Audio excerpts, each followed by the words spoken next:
Hello everyone, doing a quick, well, I don't know if it's going to be quick because I got a lot to show off. In fact, I almost missed one. DVD update. This is all the DVDs, blu-rays, all the stuff I got from December and January, and few from February, but very few. Some of these were Christmas, some of these were just stuff I bought. I don't know if you can tell behind me, but there's new shelves for my DVDs that I desperately needed. So that was really cool. I desperately needed some new shelves for my DVDs, and I still don't have enough room for them all, but at least they're not stacked on the ground like they were before. First one I'm going to show off is Metropolis. This is the complete Metropolis, which is, they restored 25 minutes worth of, is it over? No, it's just of missing footage that was found in, I think, Argentina. I had this on DVD, not the complete version, but a really piss poor public domain copy. So I was really happy to finally get this. This is one I've been putting off forever, it feels like. It looks very good on Blu-ray. I don't know if it's because the DVD copy I had looks so god-awful in terms of picture quality, or this really does look really good, but yeah, this is a must-own in my opinion. Walker by Alex Cox. It's not a great film, but it's not horrible, you know. It's definitely got some good moments in it. Biopic on William Walker, filled with I always call it anarchisms, but it's anachronisms. This next one's very highly recommended. L'Autre, which is French for the Hole, by Jacques Becker. This is his last film. It's about a group of 5 inmates who tunnel out of prison. It's based on a true story. It's out of print, but it's very, very highly recommended. I mean, when I first started watching this, this was a blind buy. The first 20 minutes or so, it was kind of slow build-up, but after that, it's, oh my god. I really like that one a lot. Here's another prison flick.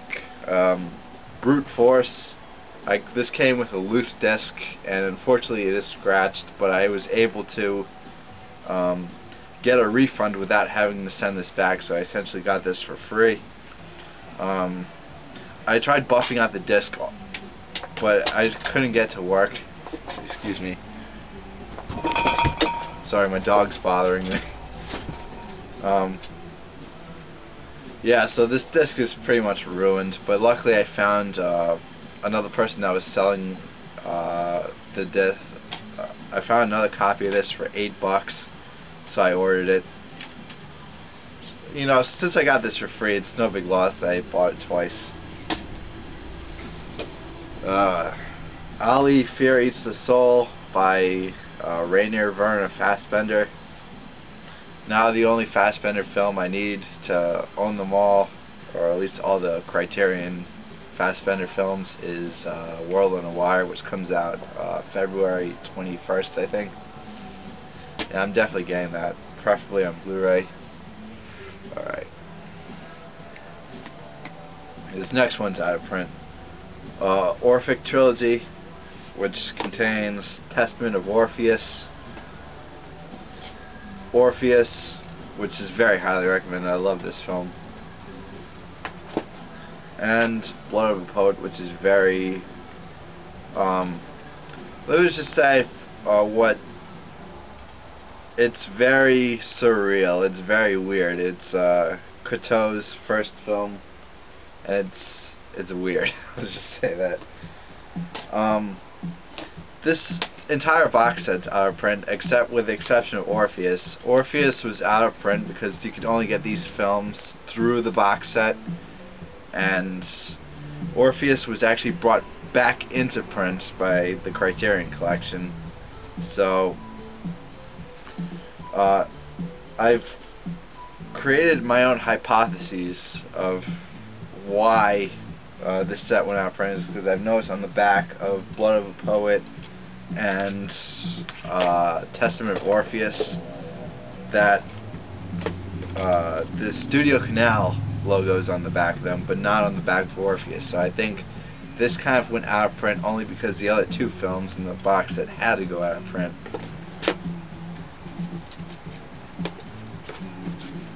I'm a completist, so I had to own all the films in it.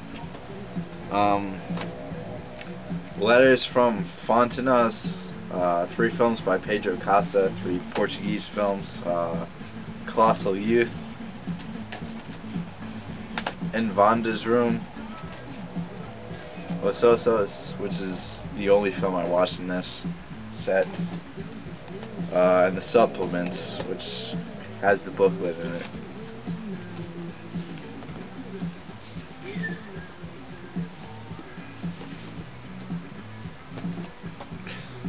These next two are pretty much companion pieces. Flesh for Frankenstein and Blood for Dracula. Flesh for Frankenstein features Vittorio De Sica and Roman Polanski in co-starring roles. Polanski's more of a cameo though, but it was still very neat to see. Both films were written and directed by Paul Morrissey, even though they're often referred to as Andy Warhol's Dracula and Andy Warhol's Frankenstein, even though that all that Warhol had to do with these films was that he produced them and has name attached for marketing value. Crazy films. These are just so campy, so cheesy. It's very enjoyable films. Both are out of print, but if you want some good horror cheese, I recommend these films. Let's see. Ugetsu by Mizuguchi, Kenji Mizuguchi, contains a booklet.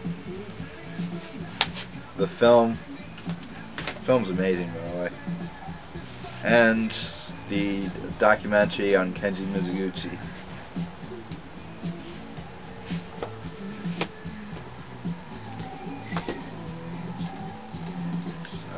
Hiroshima Mon Amour, great film. I really like this one a lot, by Alan Renes. It's one of those films that'll get stuck in your head and never leave right after watching it.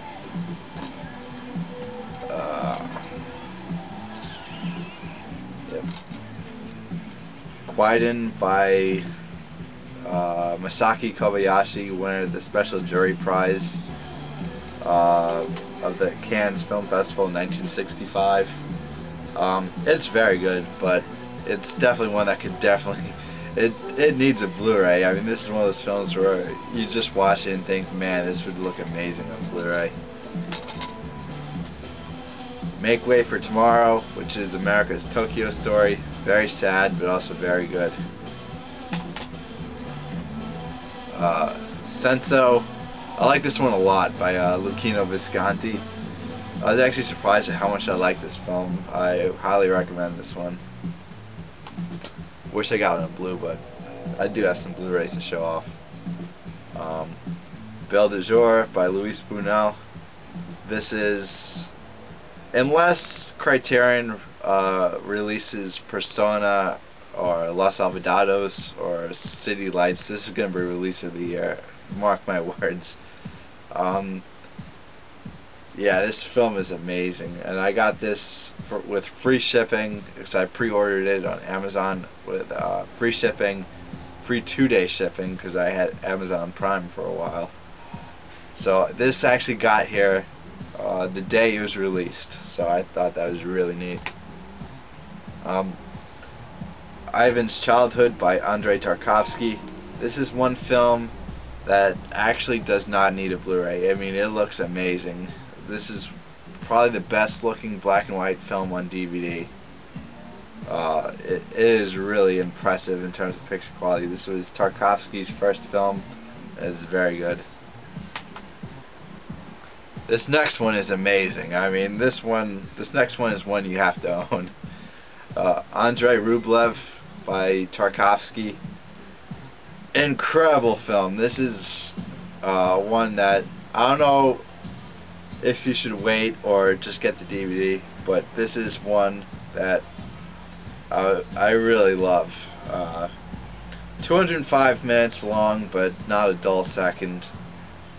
This is one thing that always really amazes me, is how back in the day they were able to fit 205 minutes Criterion collection on one disc, and meanwhile Warner Brothers, anything over 2 hours they had to put on two sides of a disc, and this has special features when Warner Brothers would release bare-bone copies.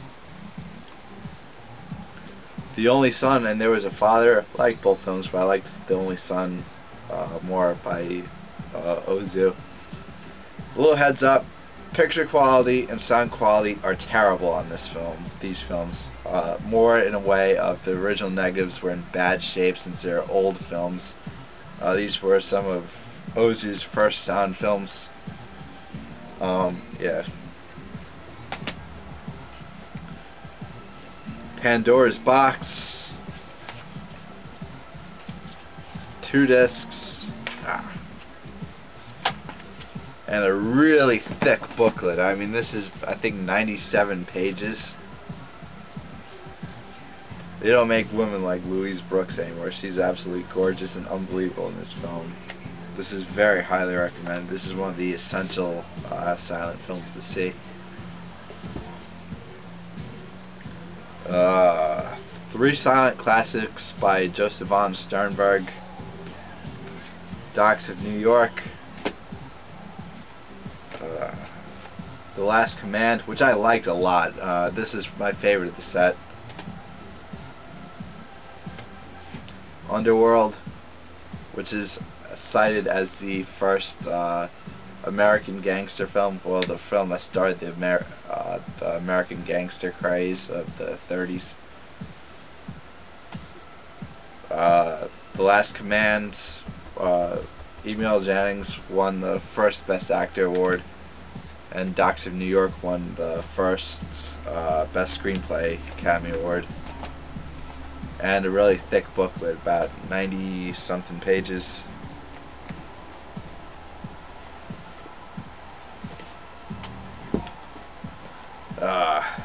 Three war films by Andrzej Wada.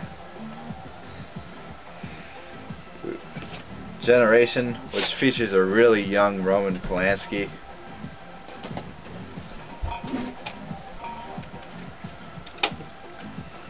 Canal. The big film in this set is Ashes and Diamonds. This is pretty much the centerpiece of the set. Haven't watched it yet, but I was very impressed with Canal. I mean, this was the one that I watched. I was extremely impressed with. I might actually just do a review of this film in the near future, because I love this one so much. It immediately became one of my favorite films.